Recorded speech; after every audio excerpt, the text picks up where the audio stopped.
김병기 의원과 관련해서 추가로 제기된 의혹들 살펴볼 텐데요. 이번에는 둘째 아들의 취업과 관련한 의혹들입니다. 네, 최근 경찰이 김병기 의원이 이 아들 취업과 관련해 국회의원의 지위를 남용한 정황을 확보한 것으로 전해졌습니다. 조선일보에 따르면 경찰은 김 의원실에서 비서관으로 근무를 했던 B 씨를 조사하는 과정에서 이 같은 진술을 확보한 것으로 알려졌는데요. B 씨는 이 김 의원 아들이 가상자산 거래소인 빗썸에 취업을 하자 돌연 이 빗썸의 경쟁 회사로 해당 업계 1위인 두나무, 즉 업비트에 대한 공격을 지시했다는 등의 진술을 한 것으로 전해집니다. 관련해 당시 김 의원은요, 이 비서관들에게 여러 차례 업비트를 겨냥해 가만히 놔두면 안 된다, 혼내줘야 한다, 두나무 문 닫게 해야 한다라는 취지의 말을 한 것으로도 알려졌습니다. 그러니까 아들이 빗썸에 입사를 하니까 국회의원 주의를 이용해서 이 빗썸보다 우위에 있는 두나무 산의 업비트를 공격했다. 지금 이런 주장입니다.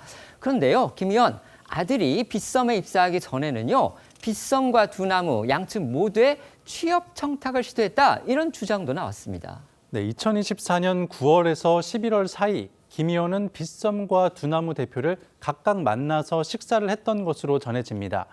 특히 두나무 회사 대표와는 여러 차례 식사를 했고 심지어 그 자리엔 김 의원의 아들도 함께 했다는 게 전 비서관 B 씨의 진술 내용인데요. 또한 B 씨는 다른 수행비서를 통해 당시 그 자리에서 김 의원 아들의 이력서도 전달했다는 말을 들었다고 했고요.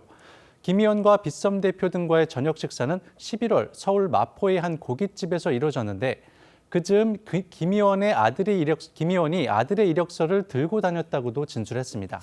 만약 김 의원 아들이 빗썸이 아니고 두나무의 업비트에 취업을 했다면 그럼 김 의원 빗썸을 공격했을까? 이런 의심도 들 수밖에 없습니다. 김 의원 실제로 지난해 국회 정무위에서 두나무, 그러니까 업비트를 겨냥한 질의를 한 일이 있습니다.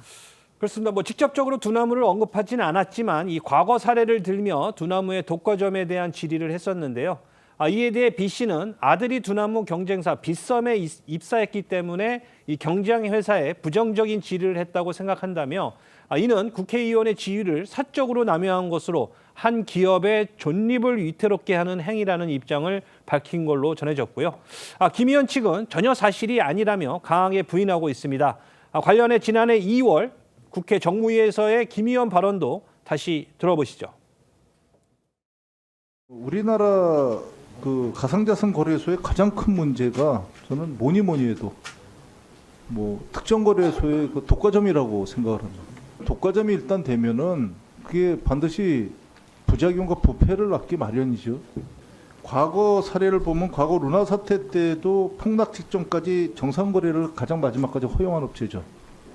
그래서 이 업체가 최근 금융 FIU의 현장 검사에서 무려 70만 건에 달하는 고객 확인 제도 위반 사례도 적발됐었죠.